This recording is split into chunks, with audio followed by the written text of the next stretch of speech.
February 16th, 2022, Jacksonville Beach, Florida. 911. Hey, yeah, I'm pretty sure I just heard 3 or 4 gunshots, and now there's a bunch of cars that are backed up. Just thought you might want to get somebody out here because I was 100% gunshots. All right, I'll get him over there. Just after 7:45 p.m., 911 dispatch gets a call about gunshots on a quiet residential road lined with trees and low street lights. When officers arrive, they see an SUV, a black Volkswagen Atlas, stopped in the middle of Sanctuary Boulevard. The driver's door is hanging open. There's a spare tire sitting in the roadway behind the SUV like a barricade. And next to the open door, on the pavement, is a man lying face down and bleeding. He's been shot multiple times at close range. His name is Jared Bridgen. He's 33 years old. He's a father of 4, and he is not moving. But here's the part that makes every single officer on scene stop cold. In the back seat of that same SUV, still buckled into her car seat, is Jared's 2-year-old daughter. She's awake. She's looking toward where her dad fell. She is physically unharmed. Bullets actually passed through the car and missed her by inches.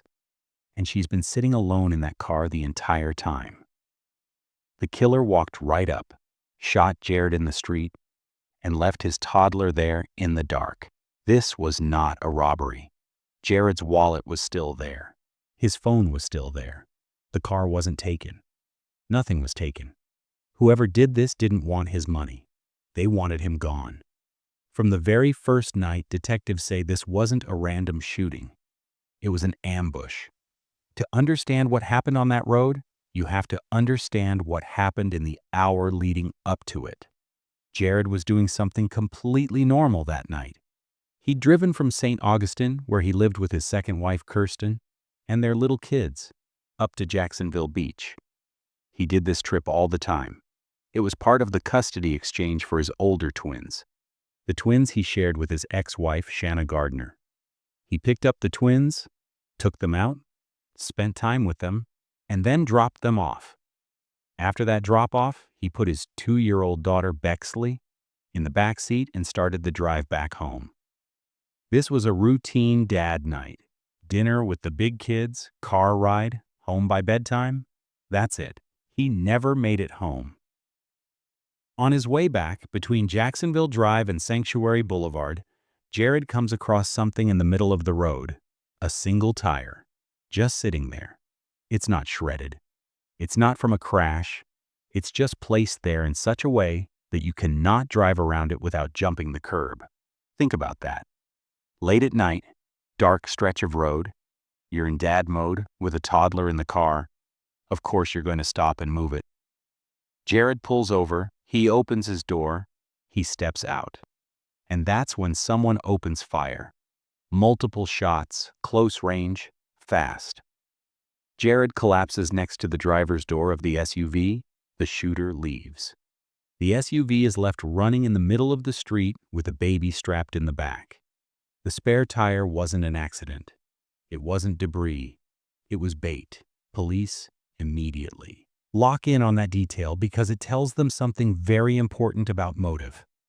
You do not stage an obstacle in the road and wait in the dark unless you want a very specific person to stop in a very specific spot. That's not how random crime works. That's how an execution works. And whoever did it wasn't worried about witnesses inside the car. When officers start piecing together who Jared is, the case gets even darker. Jared Galen Bridgen wasn't some anonymous target. He was a well-known, well-liked software and user experience designer. He worked in tech. He'd done work for companies like Microsoft. He was the guy at kids' birthday parties with a camera and snacks and wipes in his backpack. He fixed things around the house. He was the call Jared, he'll figure it out, friend. He was also in the middle of a very tense post-divorce situation. Jared had married young the first time. He and his first wife, Shanna, had twins together. 1 boy, 1 girl. After their split, things between them were not simple. There were long-running disputes over parenting, money, schedules, even communication. People close to Jared have said that co-parenting with Shanna wasn't just we don't get along. It was open conflict, Accusations, lawyers, motion after motion in court. And it never really calmed down. Years later, Jared remarried. He and his second wife, Kirsten, built a life in St. Augustine. They had 2 little girls together, Bexley, the toddler in the back seat that night, and a baby who was at home with Kirsten while Jared was doing the custody drop-off. Jared loved being a dad. He was still trying to show up for all 4 kids, even with the tension. And that tension is important because investigators will later call this killing a targeted, planned attack. They will say there is no question someone wanted Jared specifically. They will also say that this wasn't put together in 5 minutes. It was organized. It was deliberate. It was personal. Back at the crime scene, evidence techs start photographing everything. The position of Jared's body, the angle of the open SUV door, the pattern of the shell casings, the placement of that tire, the car seat in the back. In cases like this, detectives know they're not just documenting a murder, they're documenting intent. Neighbors in that quiet Jacksonville Beach area say they heard the gunfire, then silence. No argument, no shouting, no screeching tires after, just shots, and then the night goes still again. That suggests the shooter wasn't panicking. The shooter knew exactly what they were there to do, and then they calmly left. By the next morning, this wasn't just a local homicide. It was headline news. A father of 4 executed in the middle of a neighborhood street with his baby still in the car. People were horrified, angry, scared, because whoever pulled that trigger was still out there. But police were already circling in on one huge question. Who knew Jared's routine? Think about how precise this had to be. You would have to know where he'd be that night. You would have to know roughly what time he'd be driving back towards St. Augustine. You would have to know which cut-through street he liked to use after dropping off the twins. And you would have to feel confident enough to set up an ambush on that road without worrying that someone else, some random stranger, would hit that planted tire first. That means this wasn't just, "I hate this guy." This was surveillance, pattern tracking. Somebody had watched him. Somebody had learned his route. Somebody had rehearsed how to make him stop. And once you start talking about planning and routes and motive, you are no longer talking about a random shooter. You are talking about a murder-for-hire plot. In the days that followed, investigators publicly called Jared's killing an execution. Privately, they started looking at everyone in Jared's world. Friends, co-workers, neighbors, anyone with money trouble, anyone with grudges. But one relationship rose to the top immediately. The war between Jared and his ex. Detectives knew there had been an ugly custody battle. They knew there had been arguments that never died down, even years after the divorce. They knew Jared and his ex-wife's new household did not get along, and they knew that when you mix kids, resentment, legal fees, and new partners into one long, bitter fight, people start saying things like, "I wish he would just disappear." So now the question becomes, was this just bitterness, or was this a plan? Because if it was a plan, someone else was involved. And if someone else was involved, that means there's a middleman, a facilitator, a gun. And police were about to find all 3. By sunrise the next morning, detectives in Jacksonville Beach were already treating Jared Bridgen's death like a professional hit. This wasn't road rage. This wasn't wrong place, wrong time. This looked like someone laid a trap, waited in the dark, and executed a dad in front of his child. That means planning. Planning means conspiracy. And conspiracy means more than one person. So investigators started asking the first big question in any ambush case. Who would benefit from Jared being gone? They already knew about the divorce. Jared and his ex-wife, Shanna Gardner, had been battling for years. Custody fights, court motions, arguments that never really stopped. Friends said it was hostile. Words like tense, toxic, and constant conflict kept coming up. And Jared hadn't just moved on. He had remarried. He had built a new home with his second wife, Kirsten, and their kids. That alone can turn ugly in high-conflict splits. But motive is one thing. Opportunity is something else. The person who pulled the trigger still had to physically be there on that street at 7:45 p.m. The shooter still had to stage that tire. The shooter still had to walk up to Jared's door and fire. So police started hunting for the shooter. Within weeks, detectives publicly asked the community for tips about a very specific vehicle. An old blue Ford F-150 pickup truck that had been seen in the area around the time Jared was killed.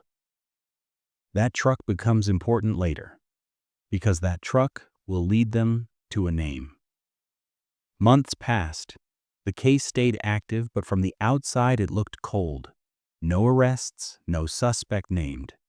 Meanwhile, Kirsten, Jared's widow, was at home trying to raise her babies and explain to a toddler why daddy wasn't coming back. She was doing TV interviews begging for answers. She called the shooting what it was, an ambush. And then almost a year after the murder, in January 2023, everything cracked.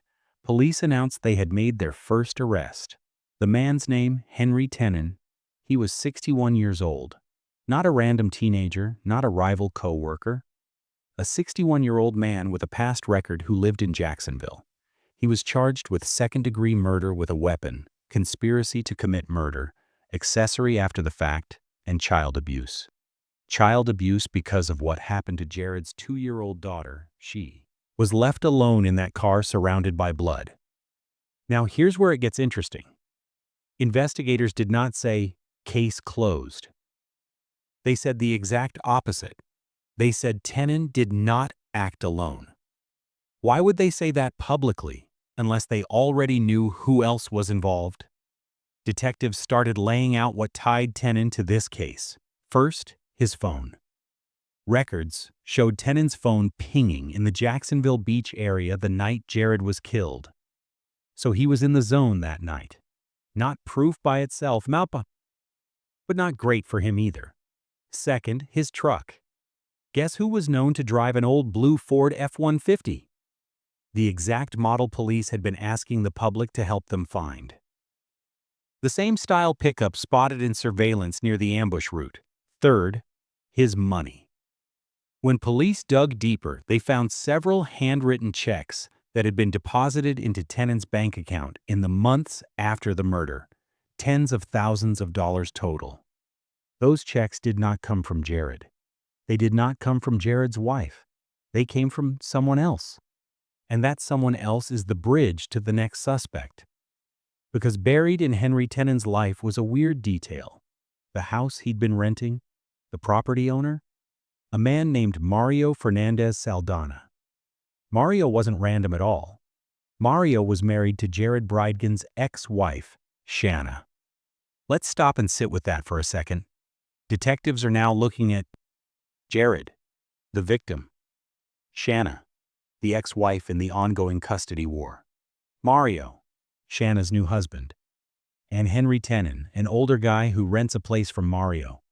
And those checks in Tenen's account? They were allegedly signed by Mario.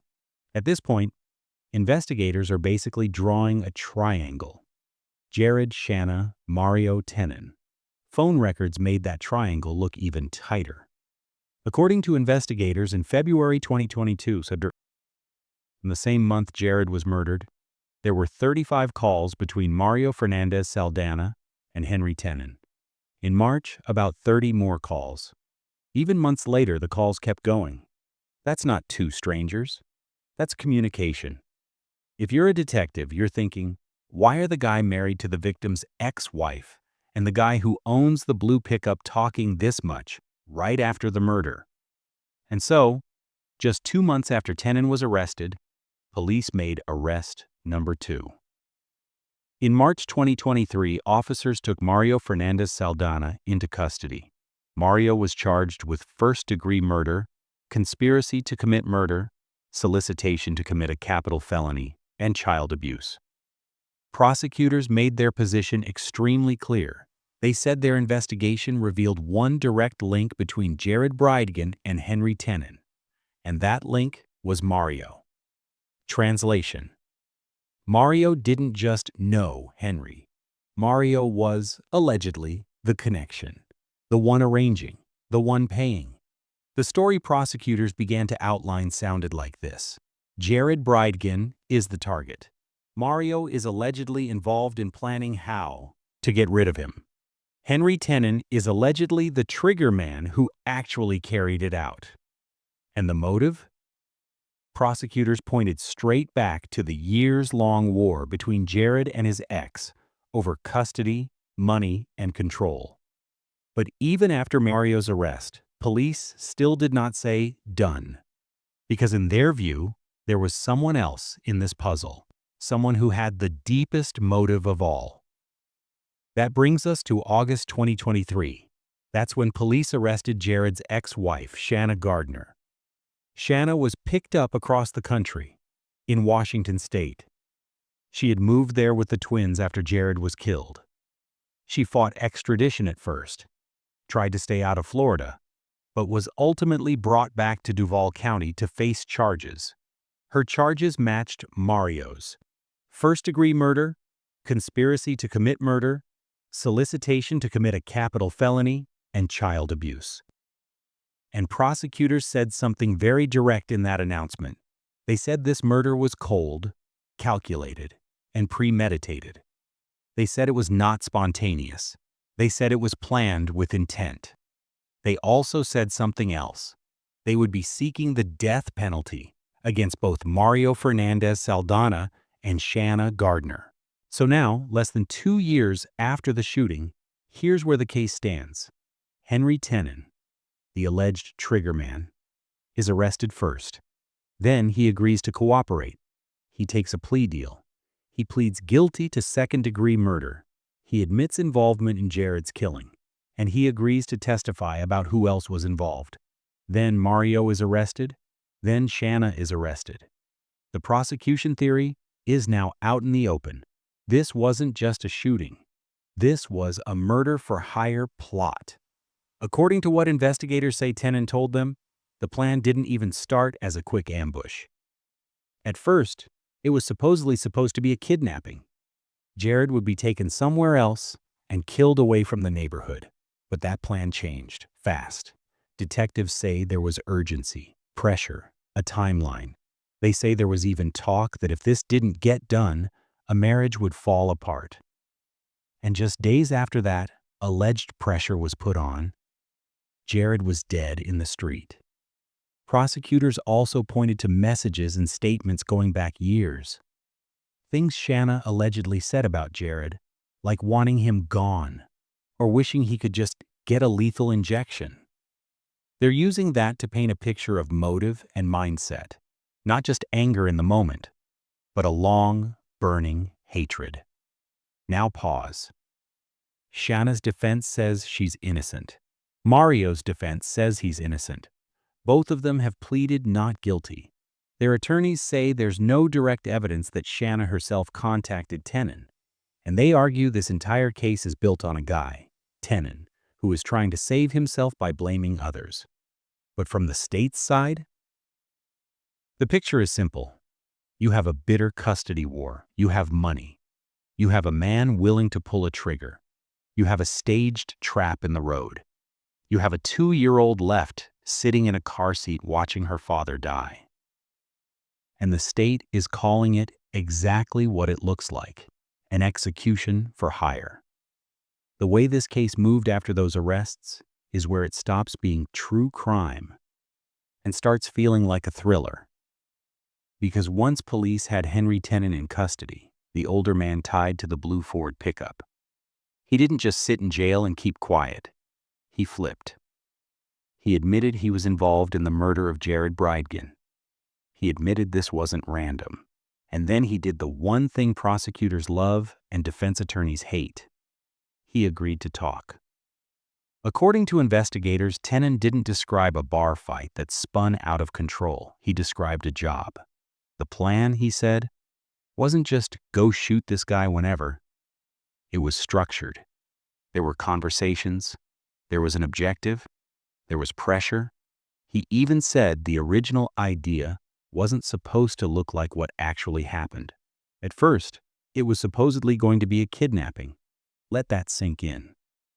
The original plan, according to the man who says he pulled the trigger, was to snatch Jared, take him, get him away from his normal world, away from witnesses, away from his children. That's not heat-of-the-moment rage. That is premeditation. But that plan changed. What ended up happening on February 16, 2022 was simpler, colder, and faster. Lure Jared out of his car, in the dark, on a predictable route, and kill him right there. No warning, no struggle, no conversation, just shots. Prosecutors say there was urgency behind that pivot. The way they've described it, there was pressure coming down the pipeline that this needed to be done, and that if it didn't happen, certain relationships were going to fall apart. In other words, somebody was saying, handle this, or we're done. That idea, that the murder was being treated like a deadline, is what pushed this case into conspiracy territory. Because now, in the state's telling, you have roles. You have the target, Jared. You have the motive. An ugly custody war with his ex, years of hostility, and an open hatred of him that people around them said went way past normal. We don't get along. You have a link. Mario Fernandez Saldana, the new husband in that ex's life. The man whose name would show up on checks, whose phone would light up with calls to Tenon, and who prosecutors say was the connection between the person who wanted Jared gone and the person willing to make that happen. And you have the trigger, Henry Tenon, the man now saying, yes, I was there, yes, I did it, and yes, I'll testify about who told me to. This alone would already be a huge case.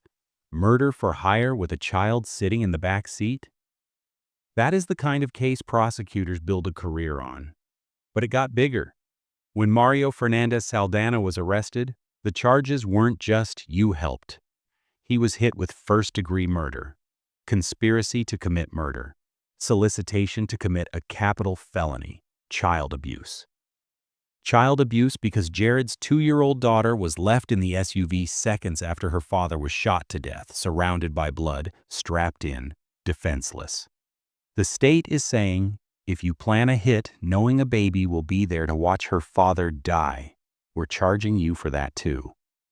Then comes the next arrest, the one the entire country was watching for.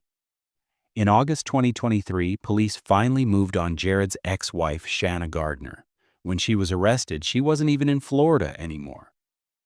She had left the state. That is exactly the kind of chaos the defense wanted. The twins she'd had Because with now Jared. their closing She had line be to a taken jury back can to be, Florida to face charges. the only person saying Her my legal client team tried planned to this slow is a that guy who process admitted down, he but in the lied. end, she was The state, of extradited. course, is Her going to charges respond by matched saying, Mario's. of course he's First-degree squirming. murder, He's facing conspiracy, prison for the rest of his solicitation, life. He's child scared. abuse. That doesn't mean the That plot moment didn't is happen. important emotionally And while those legally. battles were going on Up to in that one point, corner, people online a second had war theories. was happening in People another close corner, to Jared had attacking the suspicions. investigation People itself. in the story were talking.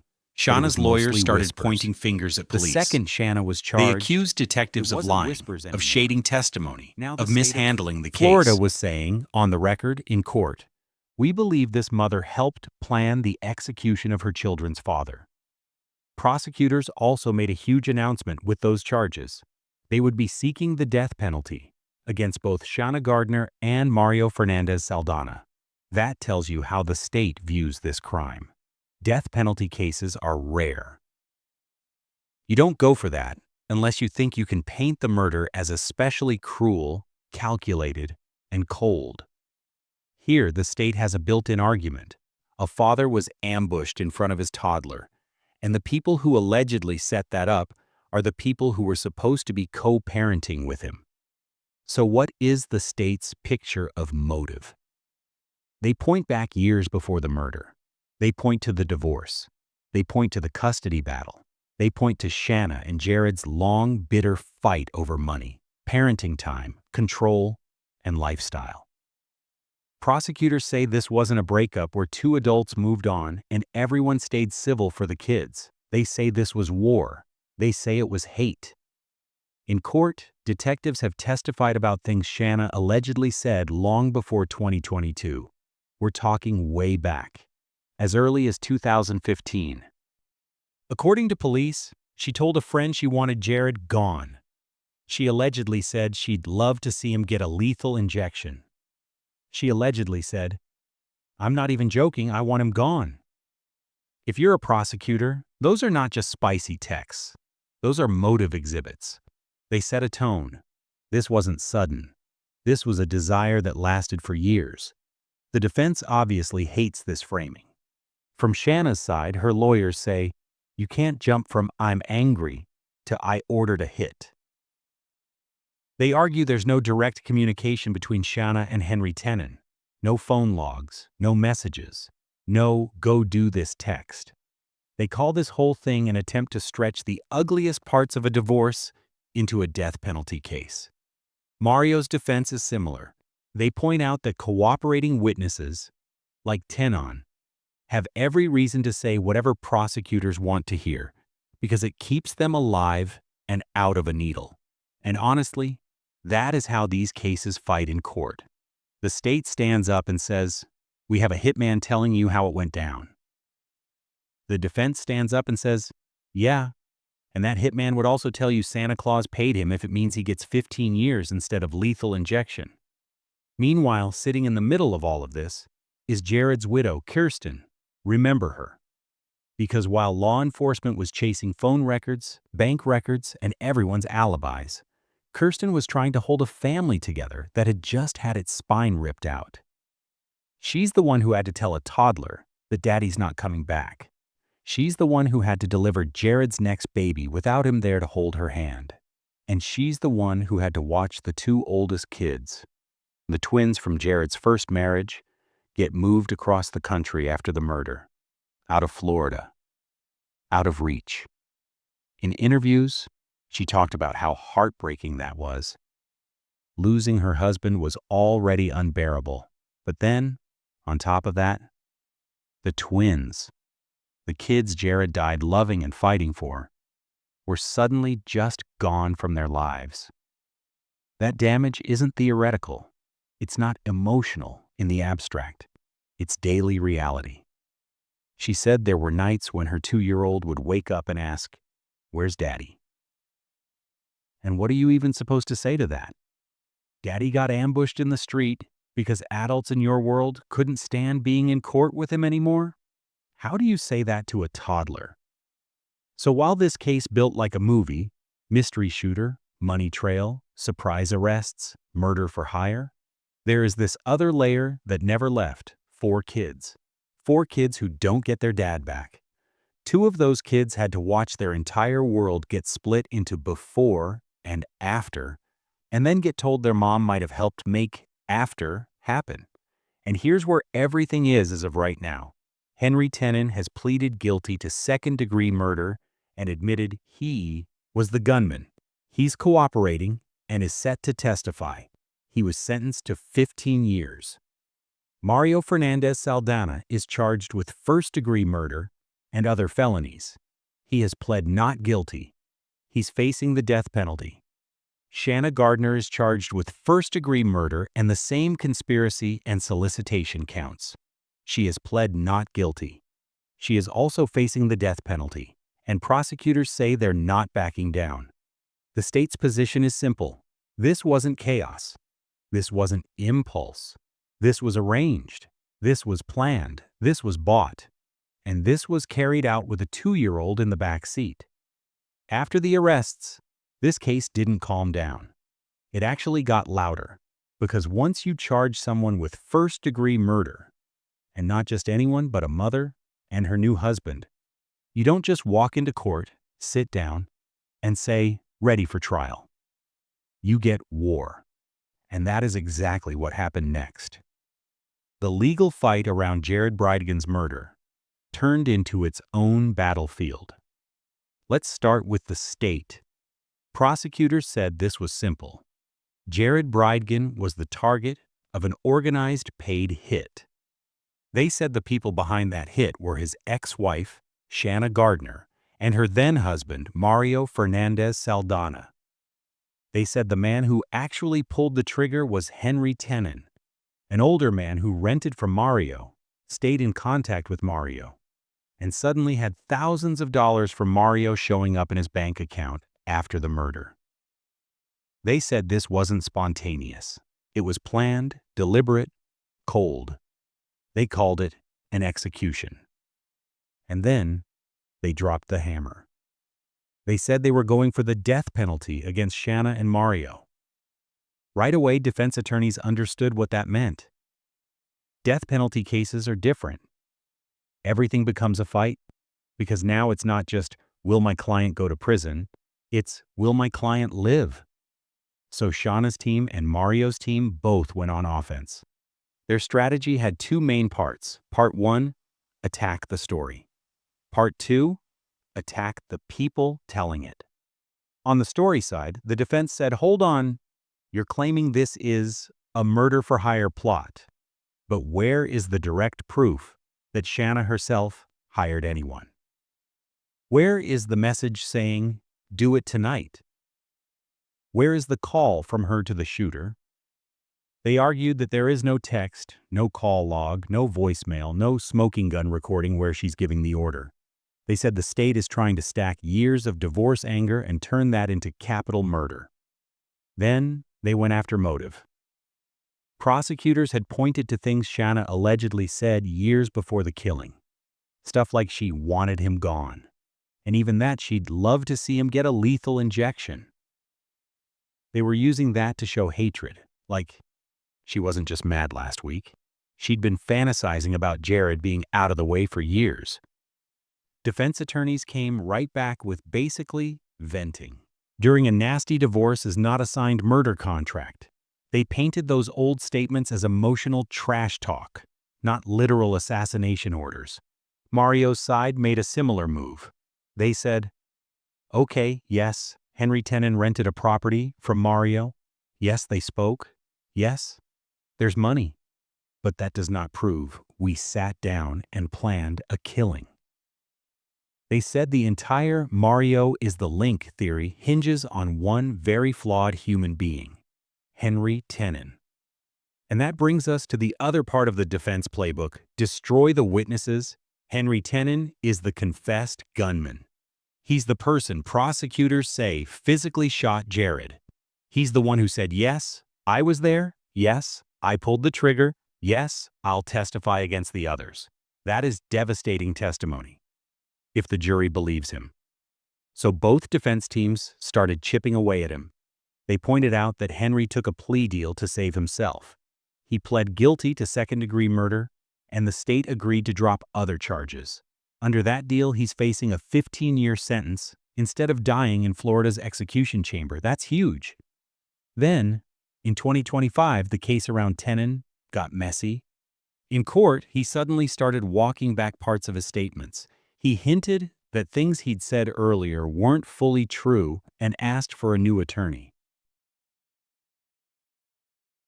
That is exactly the kind of chaos the defense wanted, because now their closing line to a jury can be, the only person saying my client planned this is a guy who admitted he lied. The state, of course, is going to respond by saying, of course he's squirming. He's facing prison for the rest of his life. He's scared. That doesn't mean the plot didn't happen. And while those battles were going on in one corner, a second war was happening in another corner, attacking the investigation itself. Shanna's lawyers started pointing fingers at police. They accused detectives of lying, of shading testimony, of mishandling the case. They even accused one investigator of perjury. They said law enforcement twisted facts to lock in a certain story and then sold that story to a grand jury to get an indictment. Basically, they're setting up the argument that this case is tainted at the root. At one 2024 hearing, her defense called the whole situation shameful. They went after credibility. They tried to punch holes in how the case was built. Why would they do that so aggressively and so early? Because if you're facing the death penalty, step one is survival. If you can convince a judge that the state cheated, hid evidence, or used dirty tactics, you can sometimes get key evidence thrown out. If you can't get the case dropped, you at least want to start poisoning the jury pool before jury selection even begins. You can't trust this investigation. And here's the really wild part. That argument actually forced the judge to step in. In 2024, a judge looked at the way prosecutors and investigators handled parts of the Bridgen case and basically said, yeah, some of this was not great. The judge did not remove the state attorney's office from the case, meaning the prosecutors are still allowed to try Shana and Mario. But the judge did suppress certain pieces of evidence. In plain English, some material is now off limits because of how it was obtained. The prosecution is still intact, but they've already taken hits before the jury even hears the first word. Meanwhile, pre-trial hearings turned into mini-trials of their own. Shana's team pushed to see grand jury testimony. That's extremely rare. Grand jury proceedings are usually sealed. The defense said they needed it because they believed a detective lied to that grand jury. The message there is clear. If we can prove the foundation of the indictment is rotten, maybe we can knock the whole thing down. On Mario's side, his attorneys argued over what evidence the state was allowed to show, what should be hidden, and how far prosecutors could go in painting him as the go-between, the single link connecting Jared to the shooter, before trial even starts. Then there's the digital side. Remember how modern murder cases work. Phones, texts, pings, cars, surveillance, bank records. In this case, investigators said they pulled data from phones, tracked call patterns, dug through financial transfers, and even recovered material from devices that had been damaged or wiped. Prosecutors told the court that a police forensics unit was able to pull data off hardware seized in searches. They haven't said publicly what exactly was on that hardware, but they've made it clear. They're sitting on a mountain of digital evidence.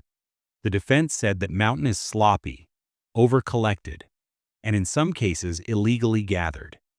They've accused the state of overreaching, and they even tried, unsuccessfully, to get prosecutors punished or kicked off the case for what they called abuse of authority.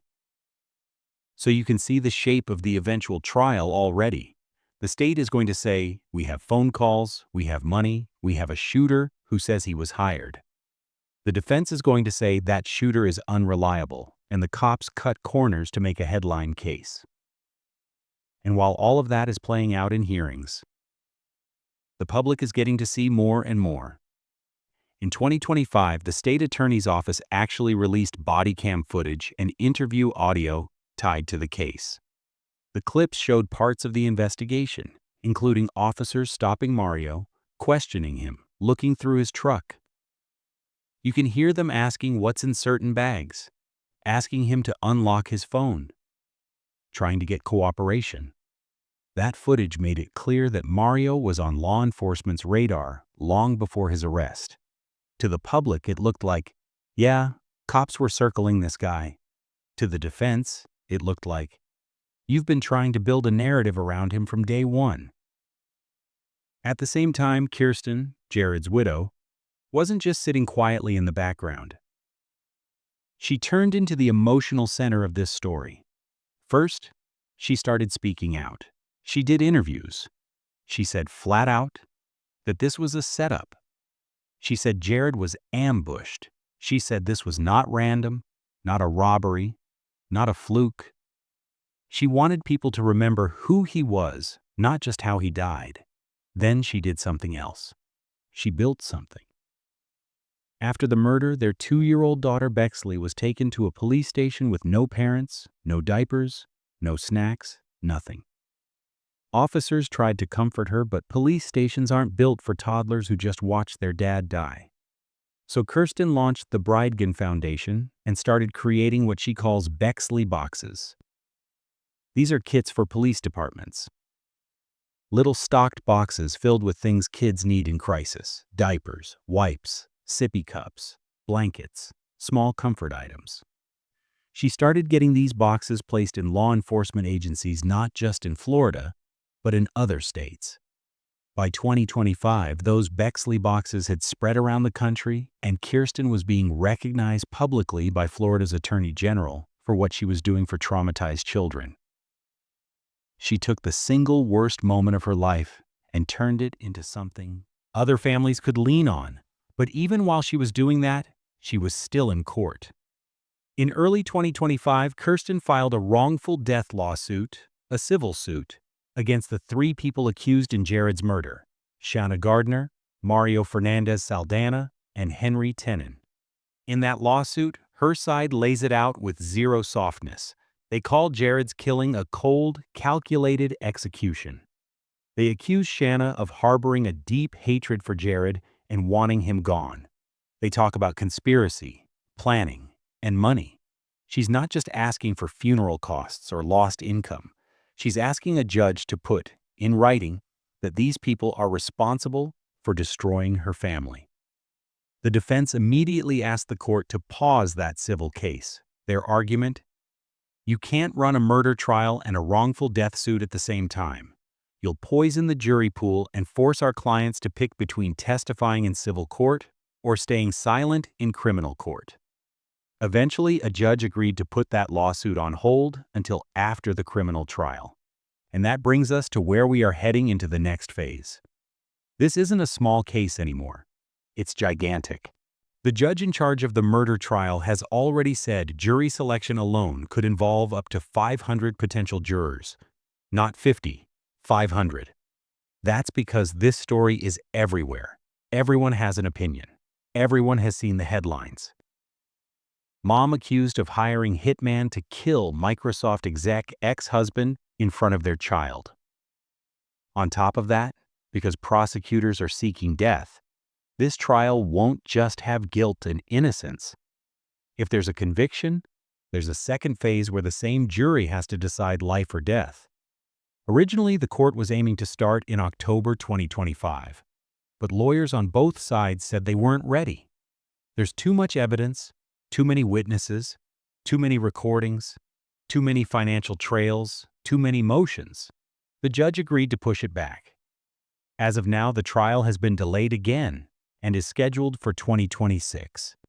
There will actually be two juries, one for Shanna, one for Mario, seated at the same time, hearing the same case in the same courtroom at the same trial. So here's where we're standing at the end of part 4. A father of 4 was shot in the street. The alleged gunman says it was a job. The alleged mastermind and her husband both say they're innocent. The state says it can prove conspiracy. The defense says the state cut corners and leaned on a shaky witness. The widow is suing them in civil court and building trauma kits for strangers' kids because of what happened to her own. And now, with the death penalty on the table, the next step isn't just about finding out who pulled the trigger. It's about deciding who lives and who dies because of it. Let's zoom out. You've heard the 9/11 night horror. You've heard about the tire in the road. You've met the suspects. You've seen how this case basically turned into a murder-for-hire script with money, phones, and a shooter who flipped. Now we're in the part of the story where most true crime videos say, and justice was served. Not here. Because as of right now, October 27, 2025, nobody accused of planning Jared Bridegan's murder has been convicted in front of a jury. The gunman? Yes. The people the state says ordered it? Not yet. So this is where the story actually is, right now, and where it's going. Let's start with what we know for sure. On February 16, 2022, just after dropping off the twins he shared with his ex-wife, Jared Bridegan was driving home with his 2-year-old daughter. He turned down the same route he always used. Someone had placed a spare tire in the middle of the road, forcing him to stop. When he stepped out to move it, he was shot multiple times and killed on the spot, in the street, next to his SUV. His toddler was still strapped into her car seat, alone, inches away from where her father's body fell. Police called it what it looked like: an ambush, an execution, not a robbery, not a carjacking. Someone had studied his habits, predicted his timing, staged the scene, and waited. Fast forward almost a year. Detectives arrest a 61-year-old man named Henry Tenon. He's not connected to Jared by family, career, or friend group. He is, however, connected to Mario Fernandez Saldana. Through money and housing, Tenon is charged. Then Tenon pleads guilty. He admits he was involved in Jared's killing. He admits this was not random. He agrees to cooperate. Then police arrest Mario Fernandez Saldana, who at the time was married to Jared's ex-wife, Shanna Gardner. Mario is charged with first-degree murder, conspiracy to commit murder, solicitation to commit a capital felony, and child abuse. The child abuse charge is tied to one awful fact. A 2-year-old had to sit in a blood-soaked SUV next to her murdered father. Prosecutors say Mario was the go-between, the link, the one who allegedly organized and paid. Then police arrest Jared's ex-wife, Shanna. She's pulled in from across the country, brought back to Florida in handcuffs, and charged with the same list: first-degree murder, conspiracy, solicitation, and child abuse. Prosecutors openly describe the killing as cold, calculated, and premeditated. And they announce they'll seek the death penalty against both her and Mario. And that's where a normal story would end, right? They got the people, the end. Except that's not the end, because the courtroom part hasn't even really begun yet. This case is so high profile, so emotional, and so complicated that the court had to build a plan just to get to trial. The judge has said jury selection alone could involve up to 500 potential jurors. Think about that number. 500 people pulled in, questioned, screened. Why so many? Because everyone has heard this story. Everyone has seen the headline: mother accused of hiring hitman to kill ex-husband in front of child. Everyone has feelings about it. The court's job is to find 12 who can sit for 6 to 9 weeks and say, I can judge only on the evidence, not on how much this makes me sick. It's not just that it's famous. It's also that it's a death penalty case. That changes everything. If the state wins and the jury finds either defendant guilty of first-degree murder, the job isn't over. The same jury then has to sit through a penalty phase and decide if that person lives or dies. So from day one, they're not just picking jurors, they're picking potential execution voters. That's huge. The judge originally set this trial to start in October 2025. It didn't happen. Why? Because the evidence pile is massive. Years of texts, bank transfers, GPS pings, cell tower hits, surveillance video, body cam, interviews, screenshots, even data police say they pulled off devices that had been damaged. The court has described it as overwhelming. The defense teams argued there was simply no way to be ready by fall 2025 without risking a sloppy, unfair trial. They also argued they needed more time to fight. Certain evidence, especially evidence gathered by investigators they accuse of lying, overreaching, and cutting legal corners. The judge agreed to a delay. The trial for both Mario Fernandez Saldana and Shanna Gardner is now scheduled for August 3, 2026. Same courtroom, same judge. 2 separate juries sitting in the same trial at the same time. One jury deciding Mario's fate, the other deciding Shanna's. The judge expects the whole thing, including the penalty phase, to stretch well into mid-September 2026. This is not normal. 2 juries, 1 courtroom, 1 murder-for-hire case, and possible death sentences on the table. You don't see that set up often. Between now and then, the legal knife fight just keeps getting sharper. Shanna's defense says she is innocent, she is pleading not guilty. She says prosecutors are trying to turn years of divorce drama into a capital case. Her lawyers say the state has no direct message, no direct call. Nothing that shows her telling anyone, kill him. They're building the argument that this whole thing is being carried by one shaky witness, the alleged shooter, and by detectives who were so desperate to solve a headline case that they crossed lines, broke rules, and then tried to cover that up. They've already gone after law enforcement. They've accused investigators of lying to a grand jury. They've argued that some of the state's evidence should be thrown out completely. A judge has already agreed to block certain items from trial, calling parts of the state's work poor judgment. That's a win for the defense, not a total win. The prosecutors were not kicked off the case, but it's still blood in the water. Mario's defense is running a similar playbook.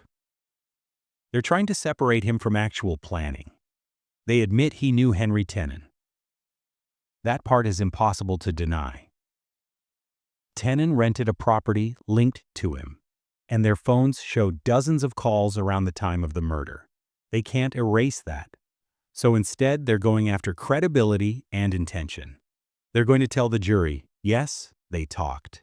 Yes, money moved. That doesn't mean murder for hire. You're assuming what those calls were. You're assuming what that money was for. You're assuming there was a plan. And you're assuming it because the only person saying it out loud is a felon who's trying to save his own life.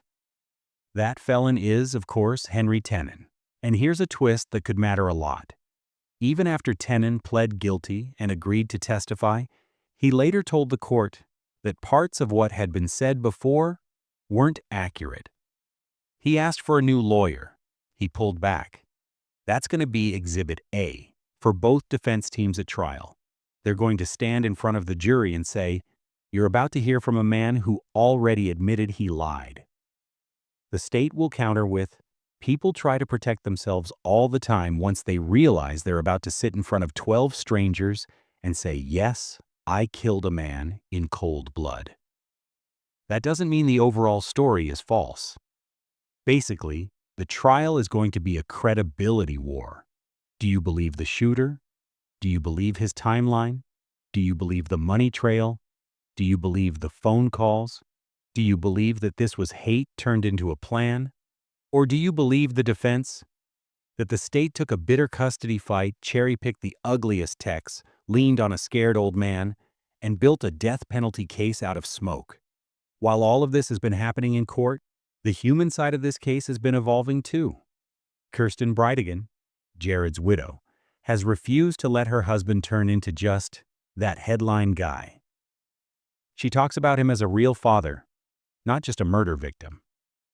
She tells people who he was, a design and tech guy who loved problem solving, who shot photos of his kids, who fixed things, who made life feel safe.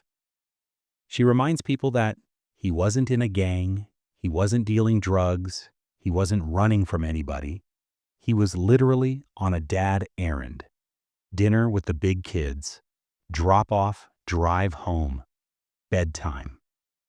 She also talks about that night after the shooting, in a way that hits like a punch to the ribs. After Jared was murdered, their daughter Bexley, 2 years old, wound up at a police station for hours.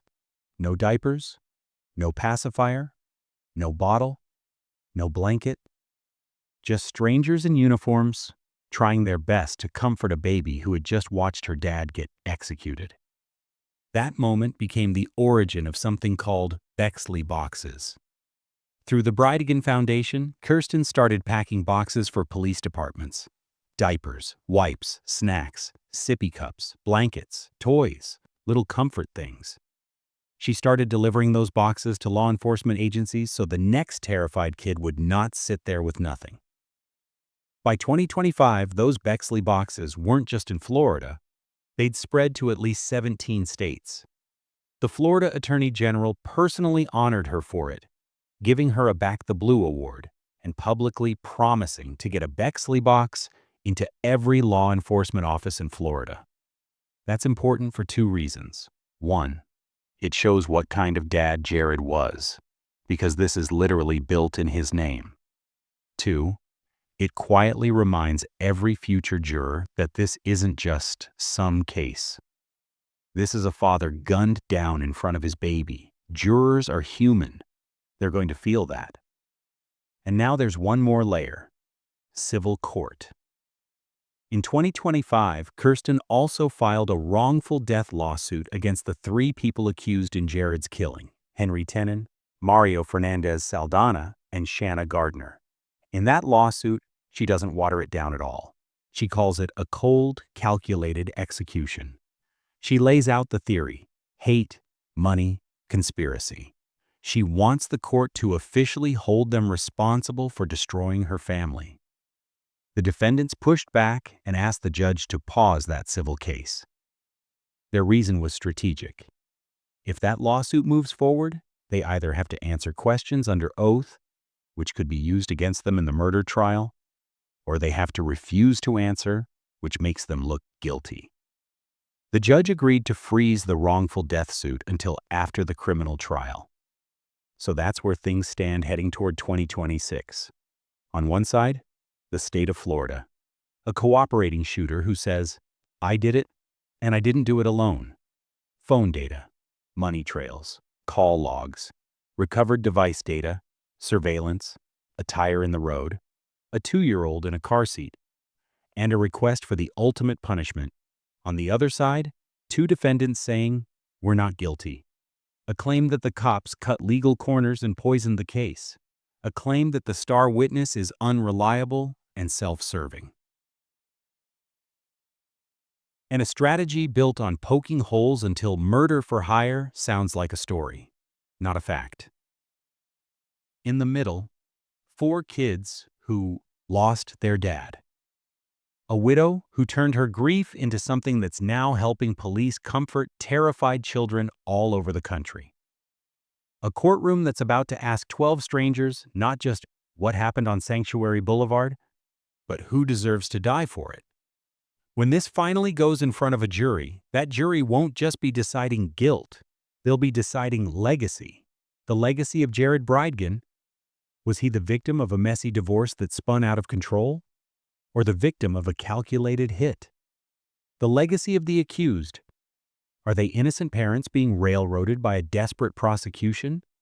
Or are they the masterminds behind an execution staged in front of a child? And the legacy of that night in February 2022, when a dad stepped out of his SUV to move a tire in the road thinking he was just clearing the way, and instead walked straight into a trap that may have taken years to build. This story isn't finished. The next chapter is going to be written in a courtroom with 2 juries, hundreds of potential jurors, weeks of evidence, and the death penalty on the table. And when that happens, everybody is going to find out whether this was just a murder or a murder for hire. If you made it this far, you're officially part of this case now. Jared can't speak for himself anymore, but we can. This is the witness record. Subscribe so you don't miss the next chapter when this finally goes to trial, and when we find out who walks free and who never walks out again. Like the video to help push this story. Drop your thoughts in the comments. Guilty, innocent, or something in between. And hit the bell, because the courtroom is coming. Stay sharp, stay aware. You've been watching The Witness Record.